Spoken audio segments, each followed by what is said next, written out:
In 2008, under manager Harry Redknapp, Portsmouth Football Club won the FA Cup for the first time since 1939. Just 4 years later, the club had suffered 3 relegations and languished debt-ridden in League Two.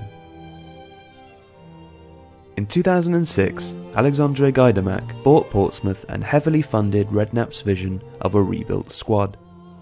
Almost immediately, the club bought Benjani, their new record signing, and over the next 3 seasons splashed out on a number of expensive acquisitions including Sol Campbell, Jermaine Defoe and Peter Crouch.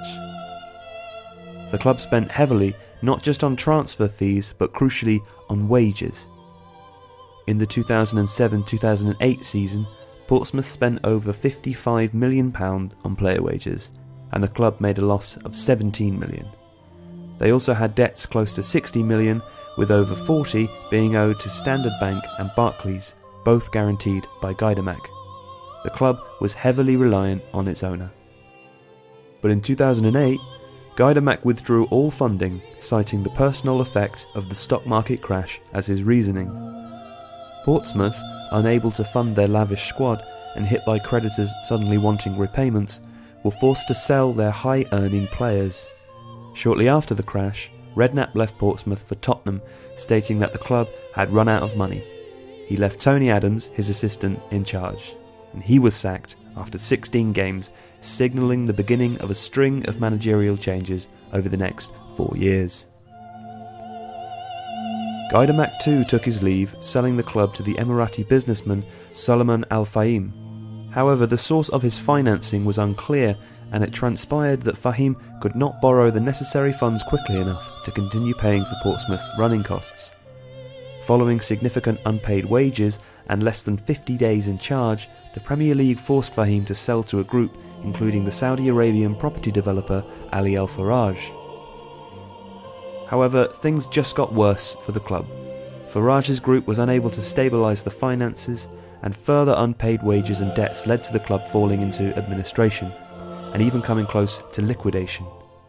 A deal to maintain the club was agreed, but Portsmouth incurred a 9-point penalty for their administration and were subsequently relegated to the Championship.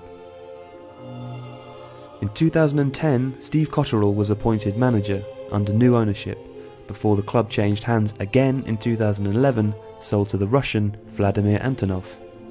A string of terrible owners got worse as a European warrant for Antonov's arrest was issued later that year for his alleged involvement in the asset stripping of a collapsed Lithuanian bank. Unable to fund Portsmouth due to his legal position, the club fell into administration for the second time in 2 years. In 2012, the administrators revealed that Portsmouth had a total of £58 million in debt to various financiers, £3.5 million in wages and bonuses, and £2.3 million in tax.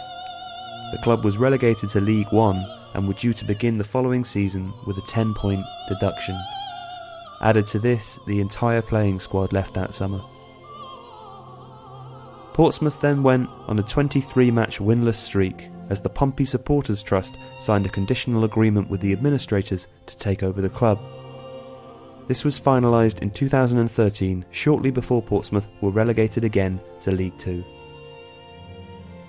After years of careless ownership, Portsmouth Football Club are now fan-owned. Under manager Paul Cook, they face the challenges of League Two, but with chairman Ian McGuinness at the helm and an eye on promotion, Pompey can finally play up.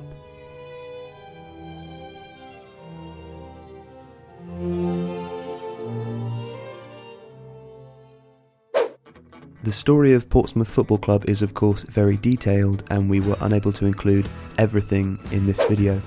If we neglected to mention something important, please add it to the comments for discussion.